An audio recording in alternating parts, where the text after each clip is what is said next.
This is the Amflow PL and it's using the DJI Avinox motor, which is a colossally powerful 1000 watt peak or 120 Newton meters of peak torque, which is way more than we've seen over the past 2 years. And it's from a brand that's completely new to the e-bike market, and it's really shaken things up. So in this video, I'm going to tell you everything you need to know about the Amflow PL Carbon Pro and DJI's new Avinox motor.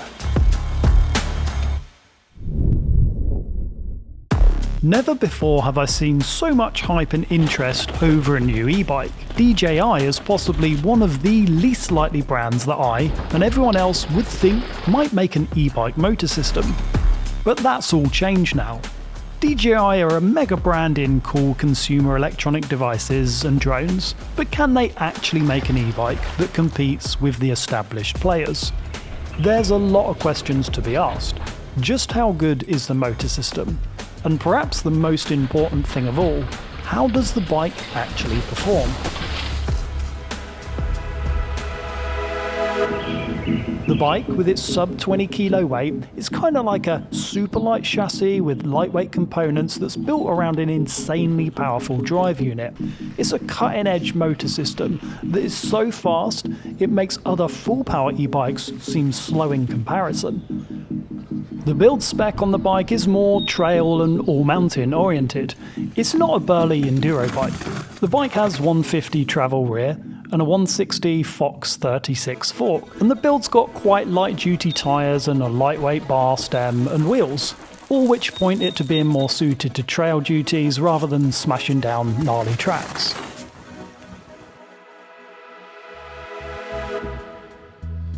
Now, the remarkable thing with the bike is the level of tech that DJI have introduced with it. Firstly, it's got an integrated screen on the top.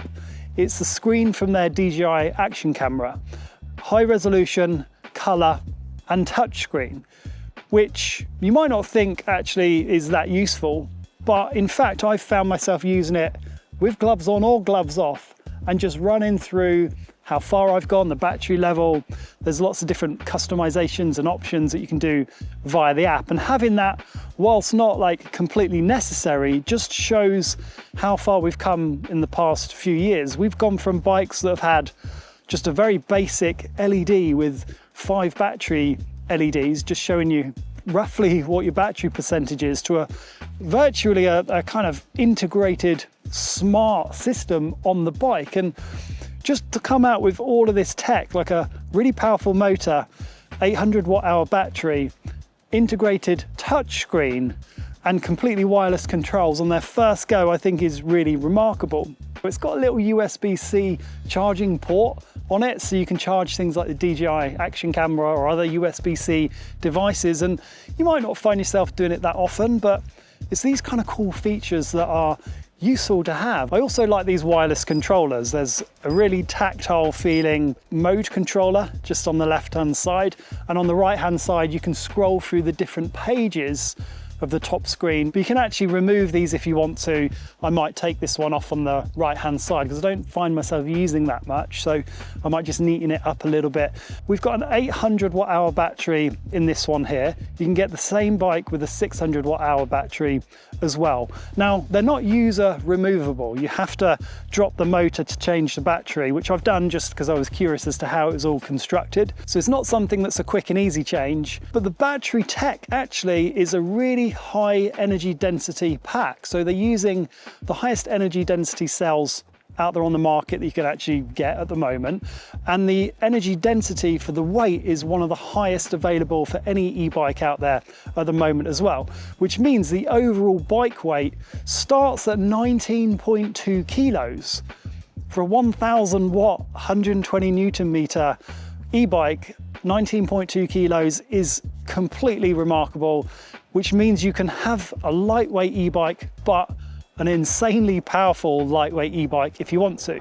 I already briefly mentioned it, but the motor makes most other e-bikes I ride with full fat motors feel slow. In a drag race, the DJI Avinox system smokes everything, no contest. Obviously, this can absolutely demolish range in the higher level, but it's nice to have that amount of power on tap. The motor feels smooth and controlled. It's quite easy to regulate the power. But in the turbo and boost modes, you'll find yourself hitting the speed limit really quickly. It gets up to speed incredibly fast.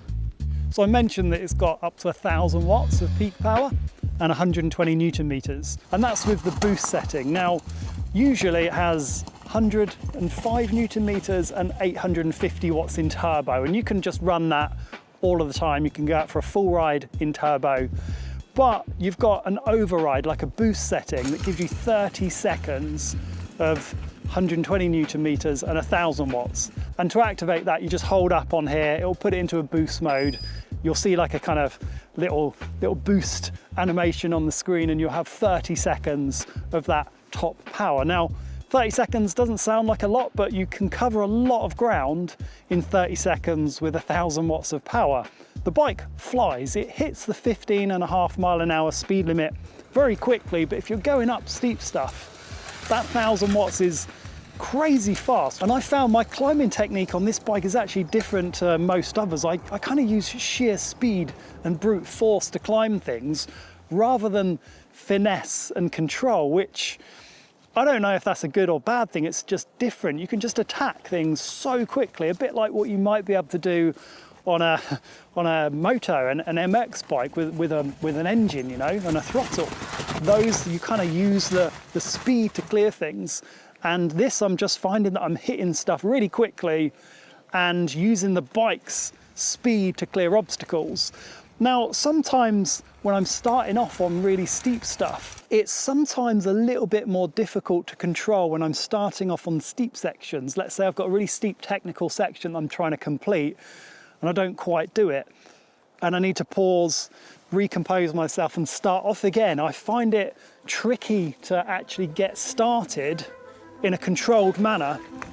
I put most of that down to some of the bike's geo, like the seat tube angle could be a bit steeper, especially on the XL and larger bikes, and a longer rear chainstay would definitely help. The rear tyre is too weak and lacks grip, and not really suited to this bike, something I'd highly recommend changing. I found with a dropper slam low, my centre of gravity on the bike improved, and I could drive weight into the rear tyre while stopping the front lifting up, and I simply used the motor's power and torque to get up most of the steep and loose climbs.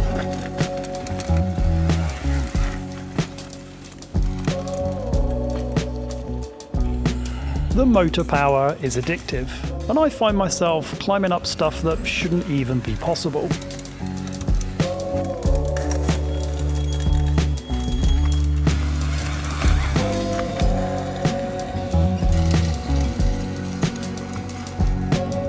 After months of riding this bike, I have to say the DJI Avnox system is outstanding. DJI have also been quick at releasing app and firmware updates to make the motor performance better, like reducing the startup lag to virtually instant, and my motor seems to be pretty quiet up and down, with very little noise or rattle.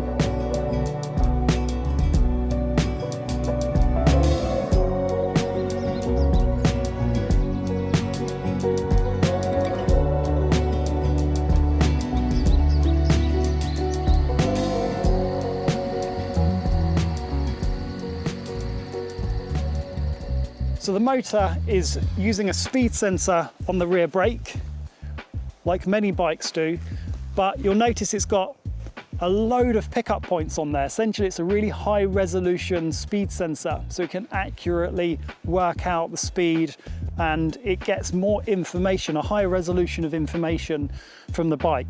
Usually you'll have a speed sensor that just has one sensor or one revolution. It will work out how fast the wheel is going by a single magnet, but this is picking up multiple times. I think it's about 50 something times, maybe a little bit more per wheel revolution.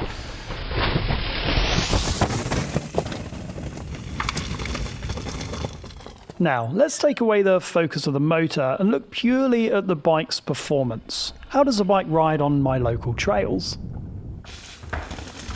I'm riding the bike in purely stock form, out-of-the-box spec. Yes, it's very nimble and agile, and the drop in weight over most full power bikes is instantly noticeable.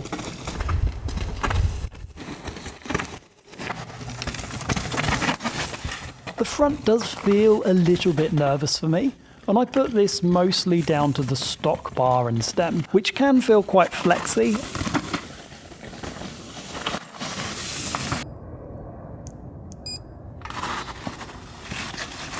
I also personally wish that it came with a bit more of a burly build, like a 38 fork. I just find them more confidence inspiring out the front.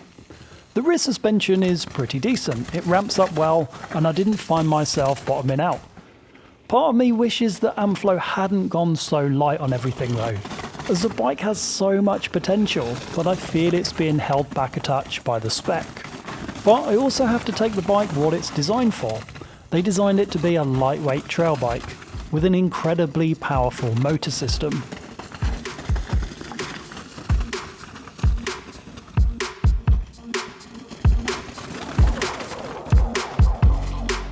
I really have to give credit to DJI and Amflow though, because the Avinox motor system really is incredible, and to come in swinging against the established players in this industry with a version 1 product that is this good is really something. Put this motor into an enduro bike and I'll be the first in line to buy. For me, the bike in its stock configuration leaves a little bit to be desired. It feels like there's a bit of a mismatch between the motor and the bike.